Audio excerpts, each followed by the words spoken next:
Okey, Nur Haslinda. Okay. Saya nak tanya tentang yang hubungan intim tadi. Okey, adakah sesuai bila kita nak menjalinkan repo dengan informan supaya boleh mendapatkan data yang kaya? So mungkin kita memulakan repo tadi dengan mungkin keluar, wujudkan hubungan yang intim dulu, baru kita melakukan interview, ataupun memadai saja sebelum interview kita menjelaskan kenapa interview itu dilakukan. Okey, terima kasih. Tadi soalan daripada saudari Nur Haslinda, adakah sesuai untuk jalin rapport dengan informan supaya dapat data yang kaya? Okey, jadi jawapannya sesuailah, ya. Sesuai untuk menjalin hubungan, ya. Bukan setakat sesuai, itu memang perkara yang perlu dilakukan, ya. Sebab dalam istilah bahasa Inggerisnya, kita kena ada intimate understanding of setting. Jadi setting tu termasuk dengan informant sekali. Okey, so jawapan yang pertama, sesuai. Bukan setakat sesuai, tetapi perlu, ya, membina hubungan dengan informant sebelum temu bual dapat dilakukan. Sebab apa? Sebab kita nakkan maklumat daripada informant. Jadi apakah cara yang membolehkan kita mendapat maklumat yang lengkap supaya apa yang kita fahamkan, realiti yang kita nak construct tu hampir-hampir sama dengan apa yang diceritakan oleh informant, ya. Jadi maklumat lengkap tu bergantung kepada sejauh mana informant tu dapat memberikan maklumat. Jadi sebab itulah salah satu kriteria mestilah artikulatif. Informant tu boleh menceritakan apa yang berlaku, ya. Jadi untuk pihak kita kena membina intimate understanding of the setting, ya. Ya, memang betul, supaya kita mendapat data yang kaya. Data yang kaya, apa maksud dia? Maksudnya ialah data yang kaya deskripsinya. Jadi maksudnya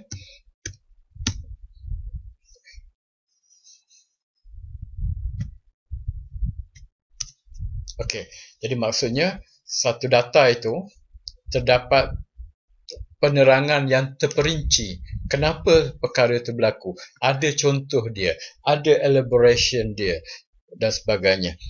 Okey. Kemudian yang kedua, kita mulakan rapport dengan keluar untuk mewujudkan hubungan yang intim.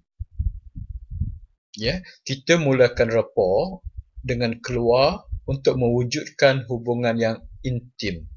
Apa maksud dengan keluar? Saya tak berapa jelas. Okey, kemudian untuk wujudkan hubungan yang intim. Jadi apa maksud hubungan yang intim? Apa maksud dia? Ya.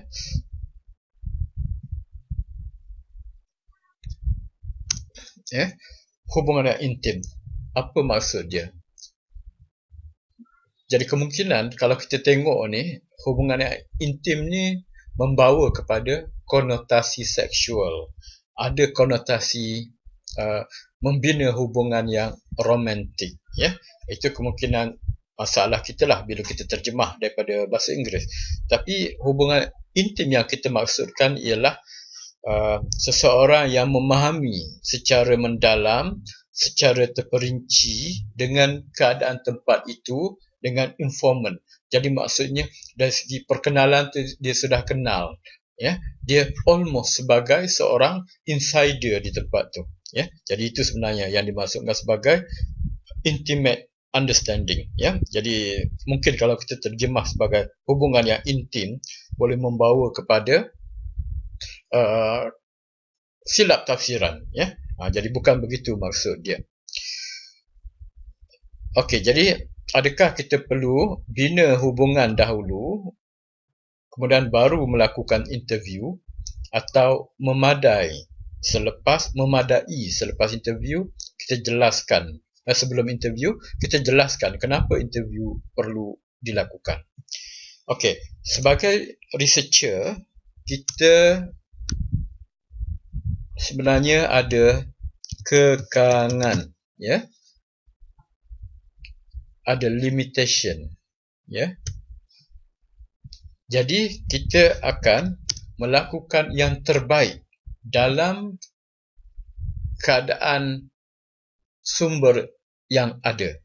Jadi maksudnya kalau boleh kita pergi melawat tempat tu dulu, jumpa ataupun hantar email supaya kita biasa dengan keadaan, supaya kita biasa dengan informan, ya.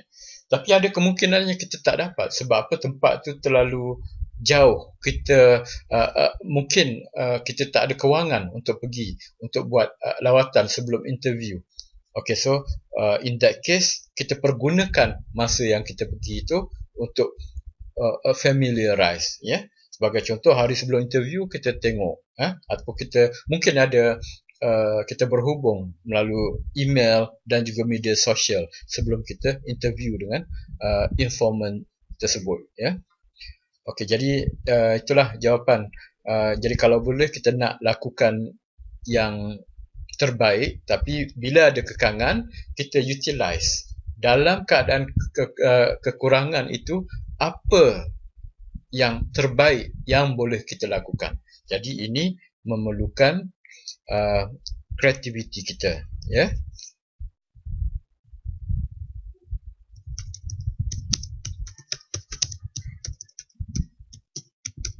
Okey. Okey, jadi kekangan lakukan yang terbaik, usaha yang terbaik dalam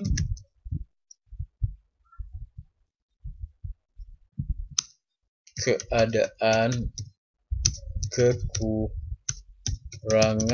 tersebut, ya. Okey, jadi saya harap jawapan saya membantu. Terima kasih.